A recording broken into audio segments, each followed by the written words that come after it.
So in terms of the three pillars, the first one we're going to start talking about are products. And when we think about a product, the first thing we should be thinking about is what value does this have? And what it really comes down to is why do we care? So today we're going to be talking about the value proposition and the things that actually drive it.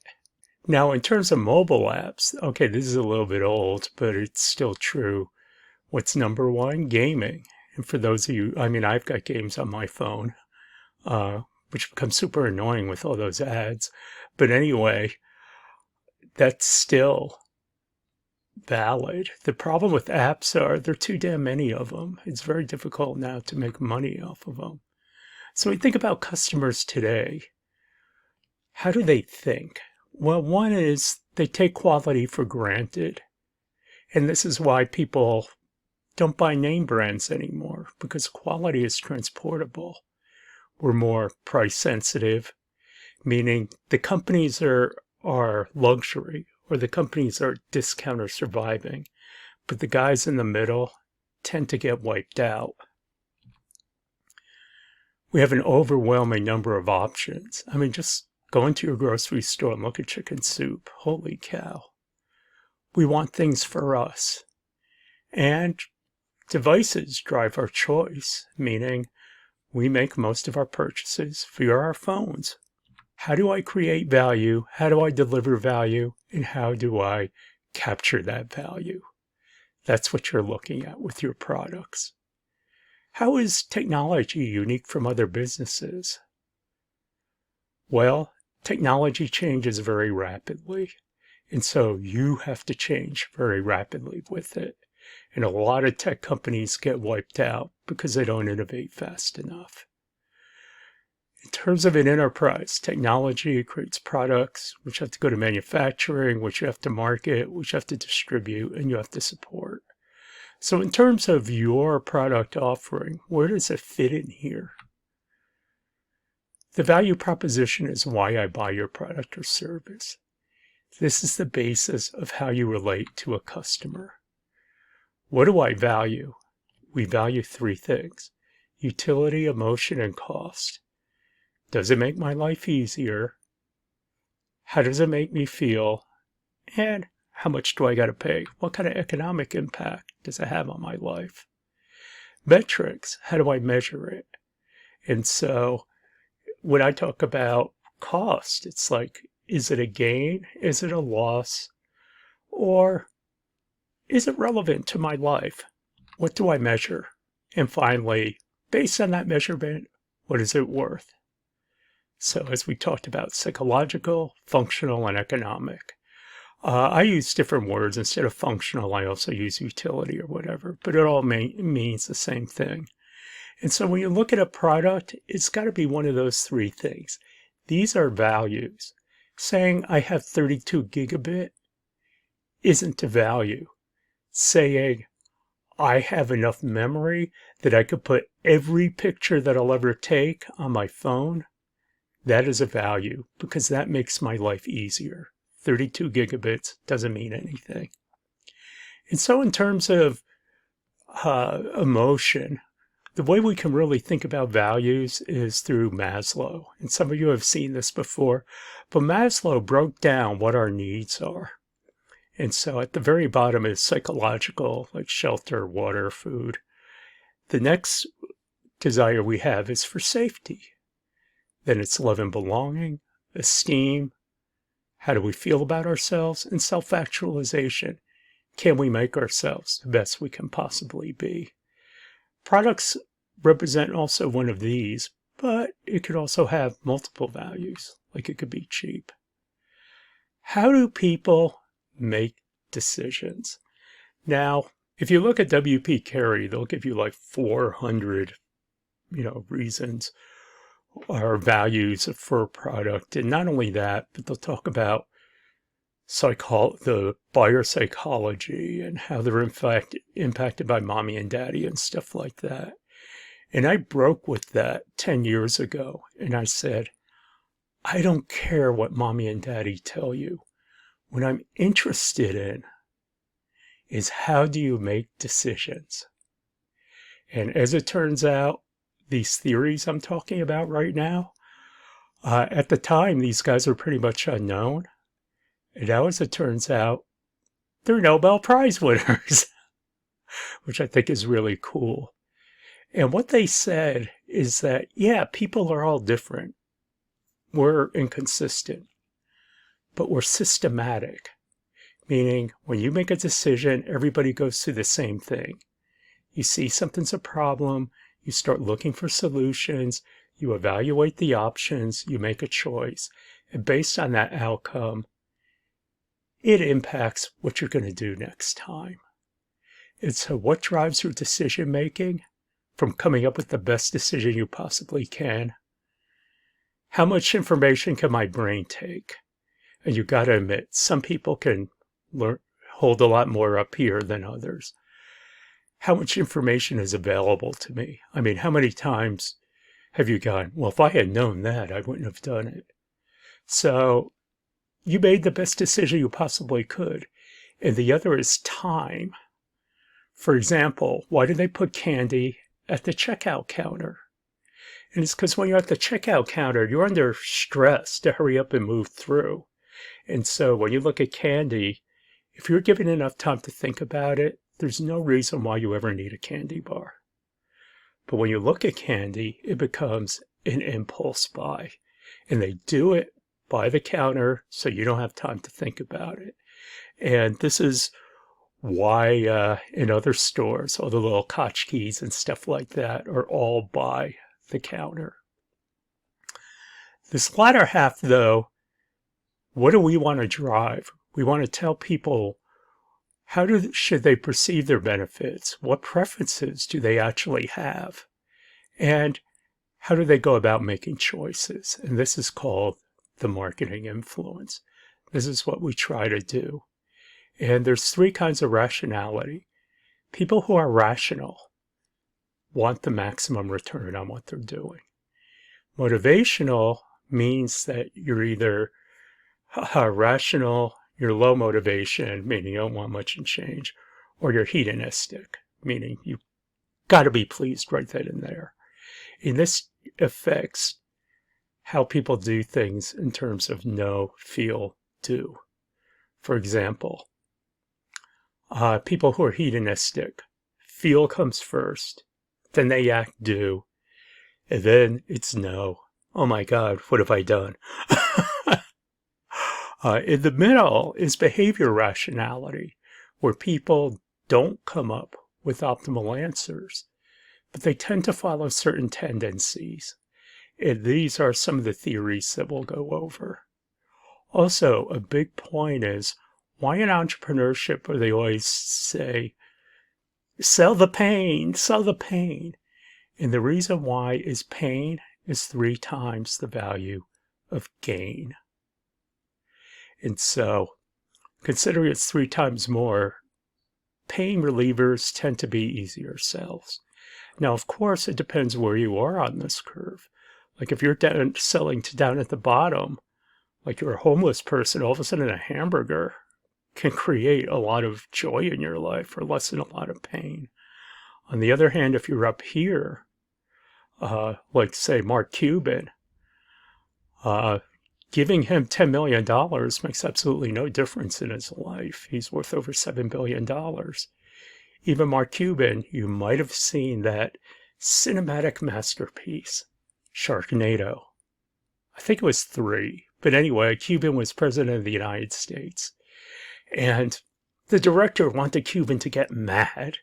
And he said, imagine somebody stole $500,000 out of your wallet. I want you to get mad, Mark.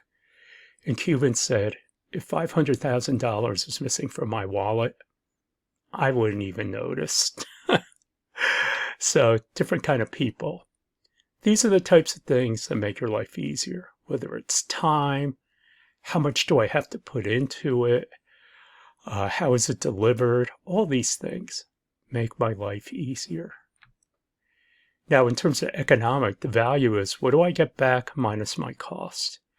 And so they fall into different categories. Profit, Perceived value. A Monet, as much as I love Monet, $300 million, I think I'd spend a lot less money and have somebody paint me a knockoff. I don't have a good enough eye to tell the difference. But that's what we mean by perceived value. Because really, when you look at art, what is it? It's paint on a canvas. How is it worth so much? Also, time, meaning time compounds money, or comparables. I compare it to something else, and compare it to something else. Oh, this is a good deal. Amazon does a lot of this. Now, in terms of our value attributes, so what is the value of utility, emotion, and economics? It can create gain in my life, it can reduce loss, or it aligns well for what I need to have done. Right tool for the job. Now, in terms of customer and a marketer, what you're doing is, what are gain creators, what are pain relievers, and what are products and services? And the whole key for me is, based on this, I have to fit this. I have to be relevant. And for those of you who have no idea how to start, I'm not a big fan of frameworks, but they're really good if you're totally lost and you need to get back to fundamentals. And here's an example of a value proposition canvas. In some of your other classes, you might be doing this stuff. And here's an example, if you want to look it over, of how you use this. I have a need, I have a want. It's a lot easier to sell a need than a want, although some people say, my needs are my wants. And this is why we look for pain. What does Apple sell? Emotion, right? It's all about the way you feel. Have you ever seen an Apple commercial where they say it's faster or has more capacity or better, or even takes better pictures? It shows you better pictures. That's what Apple is all about. Now, in terms of value parameters, it's the product, the price, the access. Customer service matters. Like when you're buying equipment or something, you really care about customer service. And finally, how do they engage you? Do they engage you in a way where, hey, I'm willing to pay more because I know these people actually care about me? So in terms of product, it's about the value proposition. Marketing, there are knobs we can turn to try to market. It's called the 4 Ps. Price, place, promotion, and product. And they're not quite what you think. Price is, how much do I charge? Place is distribution. And distribution means, how am I going to touch the customer? How am I going to come in contact with you? Promotion is, what message are we doing? How are we communicating? And especially today, what story are you telling? And finally, product is not just about features. It's about features that they'll pay for. Your strategy and tactics, how do you move against each other, and branding. These are the things that you worry about in competition. Also, context. What's going on in the world? Like, for example, Ford jumped on the EV bandwagon and stopped making internal combustion engines. And then they found out they were too early. And so what have they done? They've dropped their EVs and gone back to ICE cars. Now, is your vision big enough for your product? For example, a shoe salesman in the Outback calls up and says, this is a terrible market. Nobody wears shoes. His competitor calls up and says, this is a great market. Nobody wears shoes. So who's right? A friend of mine who's he's a billionaire venture capitalist. It is rumored he went off and either bought an estate in the mountains or bought an island or something like that and disappeared. And he used to say to me, because everybody said, oh, everything's driven by the market. Oh, no, everything's driven by people.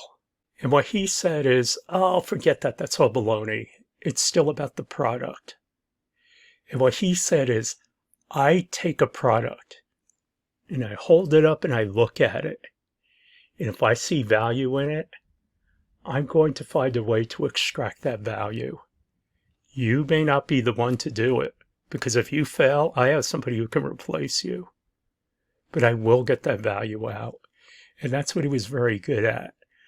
There might be certain, now you hold up a shoe has tremendous value. So you would think the answer is no one wears shoes. But what if you found out the religion of people in the outback is they can't cover their feet? All of a sudden, your product's not so great. Uber flopped in the Middle East. What they didn't realize is people in the Middle East don't use credit cards. And that's what all Uber is based on, for convenience. Otherwise, you just have a taxi. So the marketing keys are the view of your market, meaning what segments are you going after? Do you have insider information? Do you understand what your customer wants? Do you see how the market's going to change? And do you understand the value chain? Where do people get their best ideas for new products and services?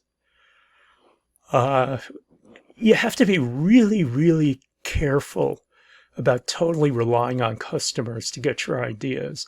I think we've become a little too customer-centric. If you look at Jobs, did Jobs look at the customers like that? No, he didn't. He said, I make something and I hope they like it. The problem with relying on customers is customers don't know what they want. And so you do what they want and you spend all this money and everything, and then you find out, we really didn't want it. No, you want to see how customers respond to what you do. All products follow an S-curve, meaning you start out slowly where you're selling, then you hit the knee in the curve and grow, and then when you're mature, naturally, your sales start going off like vinyl records or something like that. And then in a lot of cases, you face extinction. The thing is, in terms of a market, early on, there's not a lot of competitors. And as you grow, you focus on marketing and competing. And then at the end, there's only a few players left. It's like jazz bars and things like that, which were once very popular. In terms of your enterprise develop, you're focusing on a few customers, and they love you. And then you have to worry about the chasm. And that's that if you want to hit the knee in this curve, you have to transition from these original innovative buyers who get you and are just going to buy it versus the early majority. The way to think about the early majority is now you're selling to mom and dad. Totally different story. And so you need a better set of skills. If you notice, the Tesla is slowing down in sales. Part of it is competition, but part of it is they're hitting the knee in the curve right now. And so the question is, does Musk have what it takes to do this? And a big part of this knee in the curve is how many people want to buy $60,000 cars. And here you're looking for basically financial maintenance and counting on your brand to keep you going. Now, the thing is, in technology, you can see this is where you start adding capacity. And then what happens is you expand and then you decline. The S-curve is a good indicator to tell you where you are in your business.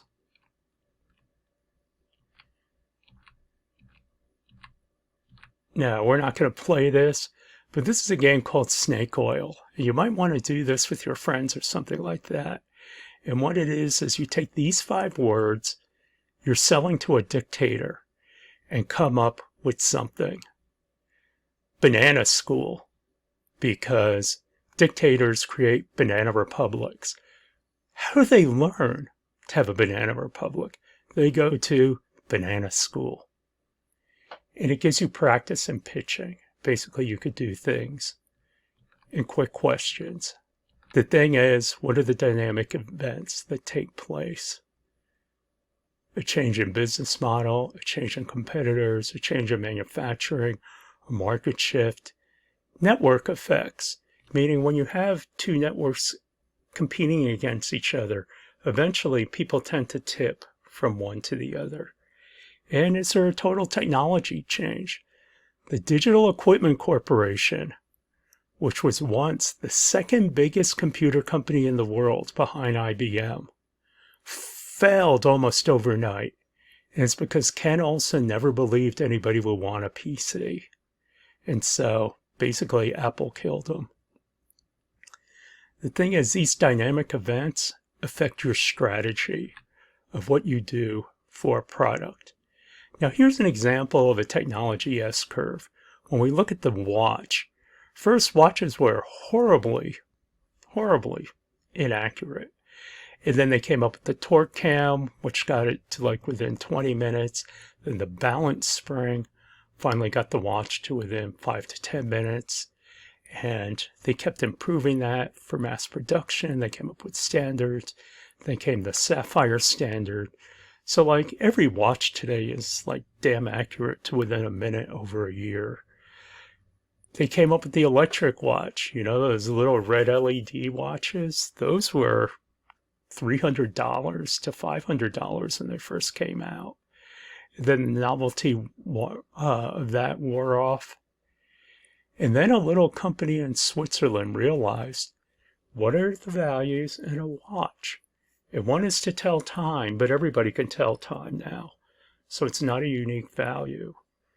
In terms of pricing, well, pricing is all over the place. And they said we need to make a cheaper watch. That not everybody can afford a Rolex. So what did they do? They used plastics. And they made their watches fashionable. And they exploded the watch industry again. And the name of that company was Swatch. And subsequently, the smartwatch is called, if it's really a watch, it's controversial. Is it a watch or is it a computing device? But it's basically reviving the watch business. Ebooks, for example.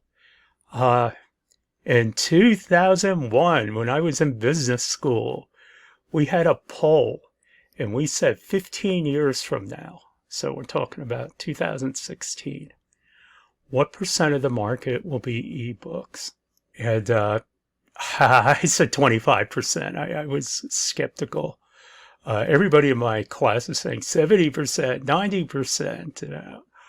As it turns out, I was closer. And the reason why is, first, the ebooks took off, S-curve. And it's because what enabled it is they finally had a good reader for it, the Kindle. However, it's flattened out. And the reason why it's flattened out, and this is why I questioned ebooks, in certain situations, an ebook is better. Like if I have a 1,000-page textbook, I don't want to carry that around. So I want an ebook. However, they severely underestimated the joy of paper. That paper is basically a visually pleasing experience to the eye. Not only that, the other thing they forgot about is I have 10 grandchildren. My grandkids, they all learned the same way to read. When they were at a very young age, they were given a book. Now, a lot of times they tried to eat that book, but they learned with paper. And that's what you're brought up on. And your childhood habits are just difficult to break. The thing is, when we look at canyons, basically big dips, the first one is going from our alpha to our beta. And the thing is, they say 42% of startups died due to no marketing need. We already talked about that. But marketing costs could be 3 times higher than just retaining a customer you already have. But it becomes much more difficult to cross over into the mainstream. The products that typically get killed are toys for nerds, because there's only so many nerds. Intense competition. The thing is, the incumbents have a lot of cash, and they're firmly entrenched, and the customers know them. This is what kills a lot of new airlines. For example, Detroit Metro, for many, many years, 80% of the airfare was through Northwest, which I call Northworst. That's a horrible airline. Anyway, what would happen is a new, cheaper airline would come into the market. Northwest would drop their prices. Everybody would still fly Northwest because the prices come down, and the competition would go out of business. And then Northwest would just raise its prices again. And people in Detroit were constantly complaining, why can't we have a low-cost airline? You don't have a low-cost airline because you didn't support the competition. And finally, what is your revenue model? How are you going to make money? And so a lot of digital products and stuff like that have very convoluted models of how they're going to make money. And so they tend to fall. Not only that, but another thing that gets new products are substitutes. Meaning, people think my way is the best possible way to do this. But typically, there's more than one way to do something. And not only that, but people have been surviving without your product for a while. Why should they change? Microsoft is an example of a company that did everything wrong right. When they started out, what did they do? They made a toy for nerds. They made an Altair 8800, a basic interpreter for an Altair 8800 mini computer. I don't even remember that computer. And they sold over 20,000 at $350 each. Well, Microsoft was a company of like 3 to 5 guys. $7 million is a good chunk of money to keep you going. And then they made an agreement with IBM to sell DOS because they didn't have an operating system. Then they started Microsoft Press, which basically started Word and everything else. Then Software Arts released its version of Windows, and they failed horribly. And they failed because the infrastructure didn't exist for it. And so Microsoft released Windows 1.0. And I remember Windows 1.0. It was just a graphical shell over DOS. And in 1990, they released Office. And in 1992, they released Windows 3.1. How many failures did they have before they got to 3.1? But Microsoft, first of all, they secured revenue, and they built out and did their products right. So what you need to do is find a bunker. Find a way you can sit it out, make cash, and wait until it's time for you to strike. The lessons is find that bunker. Time is not your friend, so make your cash last. Go at a pace where the customer can follow you also. And the thing is, everybody thinks there's only, and this is what I hate about the lean startup and a lot of these other things that they teach you in entrepreneurship. There is no one way to make a company. So don't always look at the recipes, but understanding that things like cash and time and technology will help you make the right decisions. And so, in terms of value, what do?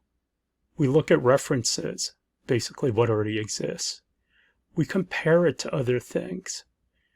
What is our perception of value? And also, what is the context? For example, if I wanted to sell you a $50 bottle of water, well, right now you would say you're nuts. If I sell $50 bottles of water to people who are dehydrated in the desert, they'll pay it. And that's what I mean by context. Your goal is to make a sustainable profit. Not only that, you have to make enough money to pay back the people who invest in you. And you have to make them enough so they can get a good return. Now, opportunity means you have an advantageous situation that you can capitalize on. And I emphasize the second part. If you can't capitalize on it, it is not an opportunity. There's a difference between having an idea and a solution. So this is what I meant. What's the most important thing? Product, team, or market? And so some people believe it's market. Mark Andreessen said the market picks the winners and losers and all. A lot of people say it's team. Professor Chavez will tell you it's team, that he wants the right people. Chavez is pretty funny because Chavez says, I want somebody who understands, who has experience in entrepreneurship and understands what it's like to cry in your pillow at night. And I was kind of like, Aram, what the hell makes you think I cry into my pillow at night? I'm from Jersey. You get knocked flat on your ass, you get up and punch him in the mouth. That's my attitude. But anyway, my friend said it's about product. And so what you see is a lot of these things come full circle. The emphasis on product is the trend going right now. So here are the arguments. You can read them all over again. And the thing about product is this whole thing started because engineers focused too much on product and not enough on business. Well, the thing is, what you find is a lot of things in business are a pendulum.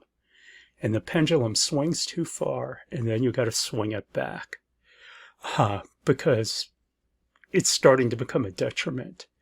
An example of that is I want creativity, so that means I don't have enough rules.